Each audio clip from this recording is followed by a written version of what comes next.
Ito na naman po ang bago.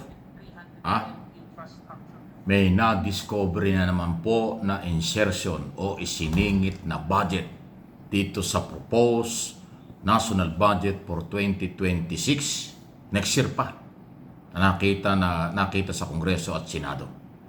So ibig sabihin, yung galing sa Executive Department may nagsingit na naman. At ang katotohanan pala nito, hindi lang congressman at senador ang nagsisingit o gumagawa ng insertion sa budget. Sabay kam, bago maging final ang proposed budget na ito, bago dumating na Malacanang. Ngayon pa lang, kasusumiti pa lang, nakita na ng ilang congressman at ng senador Gatchalian na merong kaduda-dudang naisingit na naman. At hindi po alam ng Malacanang. Kaya ang sabi ng Pangulo, talagang grabe na. Kahit ng taga-executive department ay nagsisingit pala, nag-i-insert ng pera para sa kanilang interest. Kasi ganun po yan eh. Hindi ka magsisingit ng pondo dyan kung wala kang interest para ipatupad dyan pag naging batas na. So, masyado ng garapal.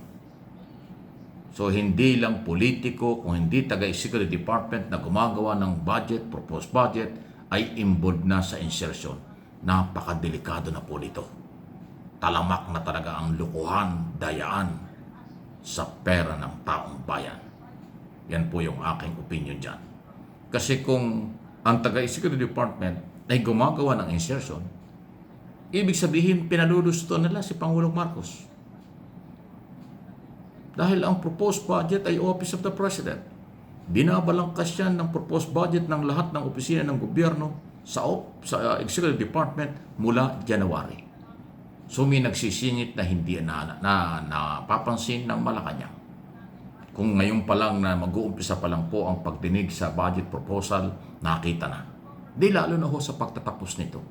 Ang iisipin ng mga congressman at senador, mayroong insertion ng executive department, so sila gagaya. Dahil yung insertion na yan ang magpuproduce ng pera para doon sa kailang interest ng mga project sa kung saan nila ilalagay ito. Sobrang karapalan na po itong nangyayari. Dahil sa sistema ng gobyerno, presidensyal, sa ilalim ng saligang batas, tayo po'y harap-harapang niloloko na. Hindi man lahat, pero merong gumagawa na nito. Kung sinong department secretary at departamento ang nagsingit nito, dapat i-expose ito ng mga congressman at senador sa kanilang public hearing sa Committee on Appropriation at Committee on Finance para malaman natin kung sino ang nagsingit. Bakit may pasingit ngayon pa lang? Talagang ginagawa nilang normal na palabigasan. Korupsyon. Ang pera ng bayan pinag-iirapan at inutang ng gobyerno na ang Pilipino ang collateral. Okay? Any comment, malaya po kayo. Sunod na pag-usapan natin. Mga senador na identify na tumatanggap at umaming tumatanggap ng donasyon, naghugas kamay lang, tapos hindi naman pinangalanan ng Blue Ribbon Committee. Ang tanong ngayon ng taong bayan, bakit? Pinangalanan ng Philippine Center for Investigative Journalism base sa record na nakuha sa COMELEC na tumanggap ng mga donasyon ang 5 senador na ating napangalanan na. Itong sina Villanueva, si Escudero, Aquino, Ejercito, at iba pa. Si Binay yata nabanggit din. Bakit hindi lumalabas sa hearing yan? Bakit hindi nilalabas ng komite? Bakit hindi tinatanong ng mga senador sa mga kontratista, kontraktor kung sino ang kanilang binigyan ng donasyon sa tuwing mag-ieleksyon? May record na ang COMELEC na meron niyang tinanggap na donasyon. Inamin ni Escudero na tumanggap siya ng donasyon sa kontraktor. Bakit hindi tinatalakay sa komite? Blue Ribbon Committee. Senator Marcoleta, Mr. Chairman. Ayan ang gustong malaman ng tao. 5 lang ba o marami pa? Ngayon at mga dating senador ang tumatanggap ng donasyon. Mahalaga yon dahil ang pagtanggap ng donasyon, yan ay siguradong mayroong kapalit na kontrata. Hindi mga kapital, hindi mamumuhunan ang mga kontratista kung walang kapalit yan. pag nanalo ang politiko. Senador man, congressman ito, or mga local executive. So kapanipaniwala ba in aid of legislation kung yung mga tao na umaamin ng merong donasyon ay hindi pa opisyalin pinangalanan sa komite? Ang COMELEC at mga nag-iimbestiga sa labas ng Kongreso at Senado may mga pangalan na mga politiko. Ako naniniwalang hindi 5 lang na senador ang tumatanggap ng donasyon sa mga kontraktor.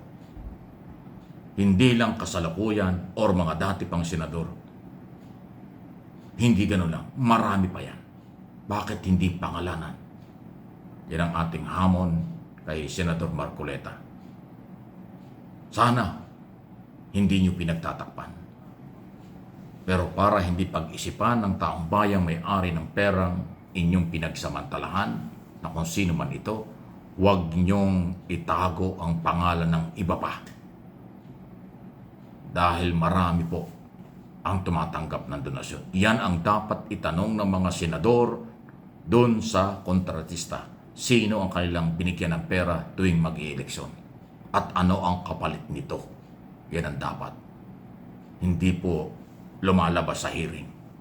So parang ngayon pa lang sa ating tingin, merong silang gustong pagtakpan. Gusto nilang ipitin lang ang taga-DPWH at mga district engineer at contractor. Pero yung mga politisyang nag-iimbestiga, mukhang iba ang galaw.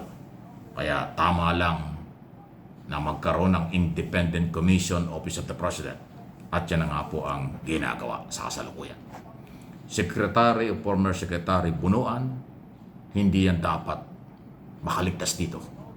Ibig sabihin, dapat yan itanungin at papanagutin. Command responsibility sa loob ng 3 taon. At pag-amin niyang merong ghost project, yan isang malinaw na meron siyang pananagutan. Kaya dapat hindi makawala yan. Okay? Tanungin sana ito at papanagutin.